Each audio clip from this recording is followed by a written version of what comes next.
রাধারানী কামাখ্যা বাবুর বাড়ি ত্যাগ করে রাজপুর নামক স্থানে এক অনাথ আশ্রম তৈরি করলেন।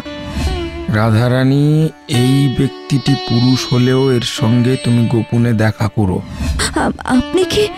আপনি কি রুক্মিণী কুমার? না।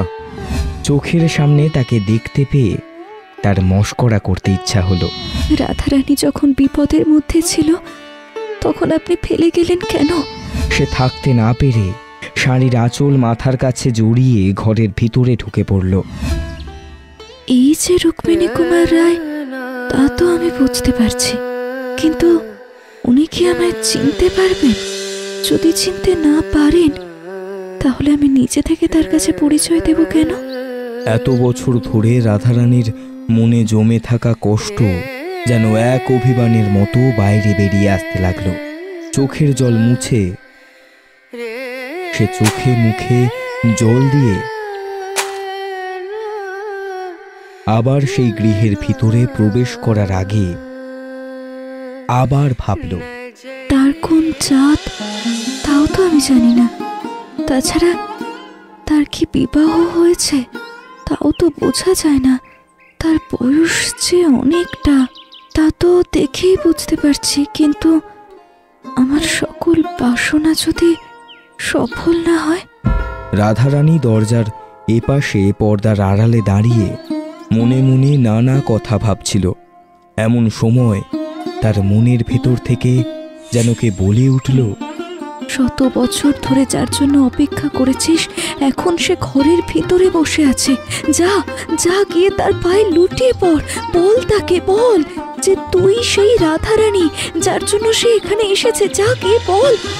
কিন্তু সে তো আমার জন্য আসেনি, সে এসেছে সেই শ্রীরামপুরের রথের মেলায় এক ঝড়ের রাতে 11 বছর বয়সী এক রাধারানীর জন্য। তার সঙ্গে আমার যদি কোনো ভেদ আছে বলে তার মনে হয়। আচ্ছা আচ্ছা, সে কি আমায় চিনতে পেরেছে? এত বছর হয়ে গেছে, সে নাও চিনতে পারে, কিন্তু তোকে তো চিনিয়ে দিতে হবে। যদি সে এখান থেকে চলে যায় তাহলে পারবি তো নিজেকে আবার তার জন্য অপেক্ষা করাতে? পারবি তো? না না না না, আর পারবো না। এত বছর ধরে অপেক্ষা করেছি, এখন আর পারবো না অপেক্ষা করতে। এই সমস্ত কিছু তো তার জন্যই। তার চেয়ে বরং তাকে এখানে থাকতে বলি। বসন্তকে না হয় ডেকে পাঠাই, সেই কথা বলবে। ওই যে বইয়ের ঘর আছে, সেটাও তো তার জন্যই তৈরি করা হয়েছে। সে কি বই পড়তে ভালোবাসে? কিন্তু সে যদি থাকতে না চায়? রাধারানী শাড়ির আঁচলে সেই নোটটা জড়িয়ে নিল। তারপর আস্তে আস্তে পর্দার দিকে এগিয়ে গেল। মনে মনে ভাবল, আমি কেন তাকে কিছু বলবো? সে তো নিজের মুখেই স্বীকার করেছে তার রাধারানী আমি নই, সেই রাধারানী অন্য কেউ। কিন্তু তার রাধারানী তো তারই থাকবে। তার রাধারানীর অধিকার তাকে চেয়ে নিতে হবে। আমি কেন আগে সে কথা বলবো?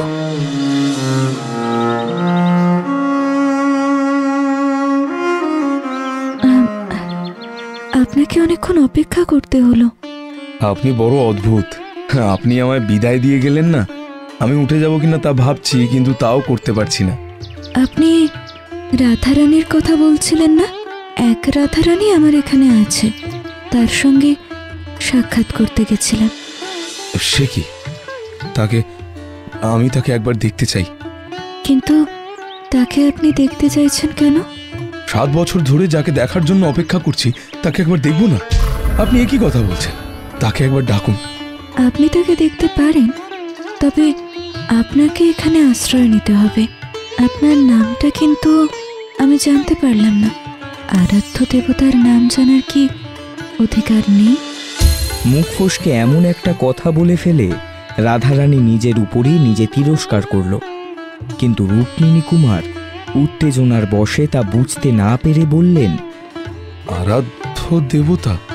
রাধারানীর আরাধ্য দেবতা যে এত বছর ধরে শুধু আপনার কথাই আমায় বলেছে।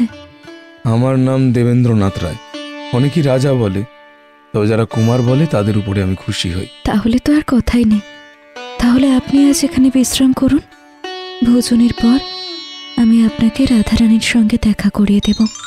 তবে একটা কথা, তাকে আপনি সামনাসামনি দেখতে পারবেন না, ওই আয়নায় তাকে দেখতে হবে। আমার প্রতি এমন শাস্তি কেন বলুন তো? যাকে দেখার জন্য এত দূরে ছুটে এসেছি তাকে আয়নায় দেখতে হবে? রাধারানীর প্রতি আপনার এত অনুরাগ কেন? সে তো আপনার সামনে আসতে পারবে না, কারণ সে তো পরস্ত্রী। এই কথায় রুক্মিণী কুমার কেমন যেন চমকে উঠলেন। তারপর নিজের হাতের দিকে একবার তাকিয়ে সামান্য গলা খাঁকড়িয়ে নিলেন। পরস্ত্রী শুনে বোধহয় আপনি মনক্ষুণ্ণ হলেন। আপনার কি তাকে বিবাহ করার ইচ্ছে ছিল? মনে করুন তেমন ইচ্ছে ছিল। কিন্তু তাহলে যে রানীজি মনে মনে ক্ষুণ্ণ হতেন। আমার জীবনে কোনো রানী নেই। রাধারানী মনে মনে সন্তুষ্ট হল। প্রথমেই রুক্মিণী কুমার স্বজাতীয়, তারপরে তার বিবাহ হয়নি। রাধারানীর মনে হলো তার অভীষ্ট সিদ্ধ হতে চলেছে, তবু মুখে বলল, আচ্ছা, আপনার সঙ্গে যখন রাধারানীর দেখা হয়েছিল তখন তার বয়স কত ছিল? তখন তার বয়স ওই 11 বছর। 11 বছরের এক বালিকার উপর আপনার এমন অনুরাগ কেন? অনুরাগ কিভাবে জন্মায় সেটা তো আর বোঝা যায় না। তবে আপনাকে আমার কথা রাখতে হবে।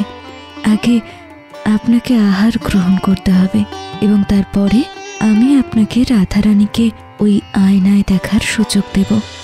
আপনি যা বলবেন তাই হবে। একবার তাকে দেখার জন্য আমি সমস্ত কিছুই করতে পারি। কিন্তু তার সঙ্গে দেখা করে আপনি এখন কি করবেন? সে তো পরস্ত্রী। তবুও একবার তার সঙ্গে দেখা করতে চাই। আপনি তাকে যা দিয়েছিলেন তা তার কাছ থেকে পরিশোধ নিতে চান, তাই তো? যদি সেটা দিতে চায় তাহলে তাই সই। তখন রাধারানী কাপড়ের উপর থেকে সেই নোট বার করে এগিয়ে দিল রুক্মিণী কুমারের দিকে। এখনো যে আরো বাকি রয়ে গেল। বাকি সব কিছু দিলে আপনি আর আহার করবেন না। মহাজন যদি আসল আর সুদই পেয়ে যায় তাহলে সে তো আর আহারের জন্য বসে থাকবে না। কিন্তু সমস্ত কিছু ফেরত পাইলে মন তো ফেরত পাবো না। রাধারানীকে আমি আমার মন দিয়েছিলাম, তার আপনি ফেরত পেয়েছেন। রাধারানীও আপনাকে মন দিয়েছে। সুদ কিছু তো পাই নাই। পাবেন। শুভ লগ্নে এই অধম নারীকে আপনি বিবাহ করলে সমস্ত সুদ শোধ হয়ে যাবে।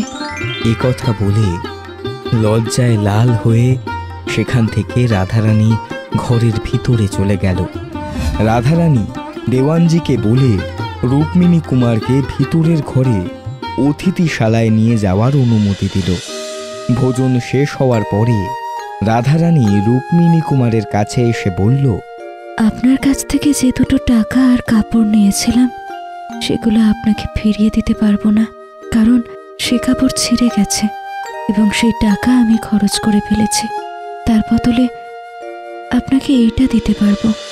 রাধারানী নিজের গলায় একটা দামি হীরের মালা পরে এসেছিল।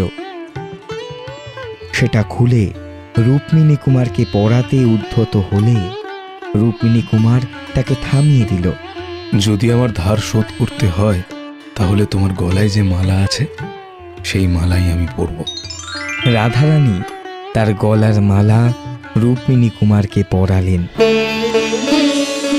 রুক্মিণী কুমারও তার গলার মালা রাধারানীর গলায় পরিয়ে দিয়ে বললেন, তাহলে তোমার কাছ থেকে যে মালা নিয়েছিলাম সেই মালার ধারও শোধ হয়ে গেল। এমন সময় রাধারানীর দাসী চিত্রা শাঁখ বাজাতে বাজাতে সেখানে এসে উপস্থিত হলো। রাধারানী তাকে আগে থেকেই দরজার পাশে লুকিয়ে থাকতে বলেছিল। আমি যে আপনার জন্য কতদিন অপেক্ষা করেছি সে কথা আপনি জানেন না।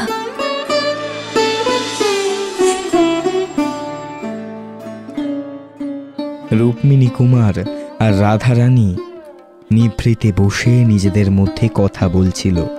তখন রাধারানীর সেই ঝড়ের রাত থেকে সমস্ত কথা খুলে বলল রুক্মিণী কুমারকে। কিন্তু তোমার তো আত্মীয় স্বজন কেউ ছিল না, তাহলে এই বাড়িতে এত লোকজন প্রায় প্রতি ঘরেই কেউ না কেউ রয়েছে। আমাদের বিপদের সময় কেউ আমাদের পাশে আসেনি, কিন্তু এখন যখন আমার সুদিন এসেছে, আমি তাদের সাহায্য কেন করব না?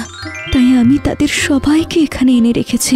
তাদের মধ্যে কি এমন কেউ নেই যে এই গরিব দুঃখীকে তোমায় দান করতে পারে? সে ব্যবস্থা হয়েছে। দেওয়ানজির সঙ্গে কথা বলে শুভ দিন দেখা হচ্ছে। কথাটা বলতে গিয়ে রাধারানীর মুখ লজ্জায় লাল হয়ে গেল। শুভ দিনে রুক্মিণী কুমার আর রাধারানীর বিবাহের জন্য সকলেই উপস্থিত হলো। বিবাহের প্রাককালেও রাধারানী বসন্তকে বলল, তুমি বড্ড ভুল করেছো বসন্ত। এমন কাউকে বাড়ির ঠিকানা দিয়ে কেউ বাড়িতে চিঠি দিয়ে পাঠায় কেন? আমি আবার কি ভুল করেছি? তখন রাধারানী সমস্ত কথা বসন্তকে খুলে বলতে বসন্ত হেসে উত্তর দেয়, যে মহাজন আসল সুদ সহ সমস্ত কিছু এভাবে উদ্ধার করতে পারে, তাকে বাড়ি চিনিয়ে দিয়ে বড় ভুল হয়েছে। তাই আজ আমি তোমার গলায় দড়ি দেব। এই কথা বলে যে হীরের হার রাধারানী রুক্মিণী কুমারকে দিতে গিয়েছিল, সেই হীরের হার বসন্তের গলায় পরিয়ে দিল। এরপর তাদের শুভ বিবাহ সম্পন্ন হলো।